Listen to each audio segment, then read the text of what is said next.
Tiny little 1/20th scale RC cars like this seem to be getting really popular lately. Now a lot of these little cars look really cool, but are they actually useful? Because let's face it, they are really tiny. So who would a tiny little car like this be suited to? Well, I think this is going to be one for the young kids out there. I don't think as an adult you're going to get too much from these little cars. Now these cars are pretty cheap. I'll stick the current price on the screen now. So let's have a look at some of the features on this then. Now of course, it does look like we've got LED headlights. It does have friction shocks, which isn't great. Got a hard plastic front bumper. It looks like we've got an LED light bar up on the top there. Now I've seen this before. They put this plastic film on some of the body panels, and the best way to take it off is to take all the screws out and peel it off properly. Yeah, I'm not going to be doing that today because that's going to take me far too long. This does have a full-size spare on the rear. That's pretty cool. There's also a wheelie bar on the back. I wonder if that's going to get any use. So underneath we've got a plastic chassis, and it looks like we've got some kind of metal inserts. It looks like we've also got lights at the bottom as well. I mean, let's face it, this is pretty much a kid's toy. So underneath the body there we have the brushless system, and it's crazy how something this small and this cheap has a brushless system. Down there we've got the tiny little servo. Now quality wise, well, it does look and feel a little bit cheap. I think there's no denying that this is kind of more of a toy rather than a hobby grade RC car. It does have some pretty thick CVDs, so this looks quite interesting. Let's take a look at what you get in the box, and then we'll fire it up and give it a little run. So first up, here we have a black and white manual. Here we have a little goodies bag, and we've got a USB charger, screwdriver. Looks like we've got a little cross wrench in there and some spare body clips. Here's the little battery. It's a 2S, 850 milliamp hour. This thing is tiny. Finally, here we have the transmitter. Now you do get a foam grip on the wheel.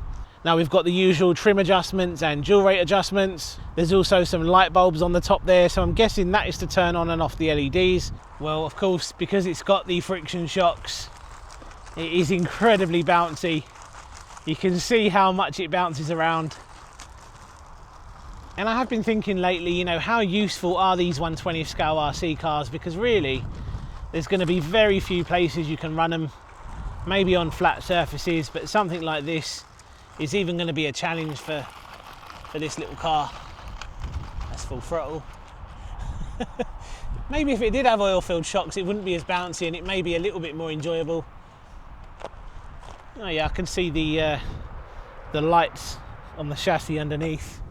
They're pretty cool. Hitting the button on the transmitter, you can actually cycle through the different colours and modes. Maybe I should have waited and come out in the dark. So it's not too bad, but I would definitely say it's a kid's toy. Even though it has that brushless system in it, it's not a proper hobby grade RC car. There's just no way. It is cool, and for the money, you know, I would definitely say it's probably worth it. But if you can stretch to a bit more, then have a look at some other options, because the FTX Trace is a really good option if you're, you know, a beginner just starting out, or you want to get something for a kid that's going to be like a tank. Have a look at the Hiboxing 16889, the brushed version, or the brushless if you can stretch all the way to the brushless one. Doesn't have to be the Pro brushless, but or the FTX Tracer, like I said. You know, very, very solid trucks. Quite old now, but still very, very popular. Easy parts availability, easy upgrades. You know, it'll be way more useful than something like this, even on this kind of surface, which, yeah, to be fair, is pretty challenging. I know for a fact the 16889 would not struggle on here, and it would be soaking up the bumps, especially if it has some upgraded oil-filled shocks. Yeah, this thing just wants to flip. It's a little bit of a chore to drive around, to be honest. Yeah, this is cool, but it's just not the best, really. Cheap and cheerful fun. You know, if you gave this to a 5-6 year old, they probably would enjoy it, as long as they've never tried an RC car before. Because if I gave this to my 6-year-old, well, he's almost 7 actually, he would find this pretty boring straight away. But that's because he's spoilt when it comes to RC cars, and he's been driving around my X-Max and 30 degrees north for the last few years, you know, so giving him something like this wouldn't do it for him. But to another kid who has never been into RC before, and if this was their first ever truck and they were pretty young, you know, sort of 4 or 5 years old, yeah, I think this would tick a lot of boxes for them. Pretty cool, just not for me.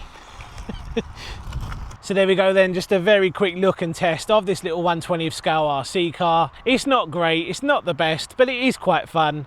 And if you're handing it to a 5-year-old, I'm pretty sure they're going to smile. But look, if you are just getting into the hobby, I would say don't consider something like this because it's not really proper hobby grade. I would say don't bother with a 120th scale RC car because they're just a little bit too small. Or a 1/18th scale, I would say go for a 1/16th scale. Something like an FTX Tracer or a high boxing 16889. Something like that would be bulletproof. Performance wise would be pretty much spot on for what you'd be looking for as a beginner, and then you can move up to bigger trucks later on. Yeah, skip this unless you're giving it to a kid. It's not the best, but it's cheap and it does put a smile on your face. Once again, if you haven't already subscribed to this second channel, make sure you hit that subscribe button and of course turn notifications on as well. You're going to be seeing more little cars like this on this second channel and not on the main channel. And if you like this kind of thing, well, this is going to be the place where you're going to be seeing cars like this. Cheers for watching, see you on the next one, take care.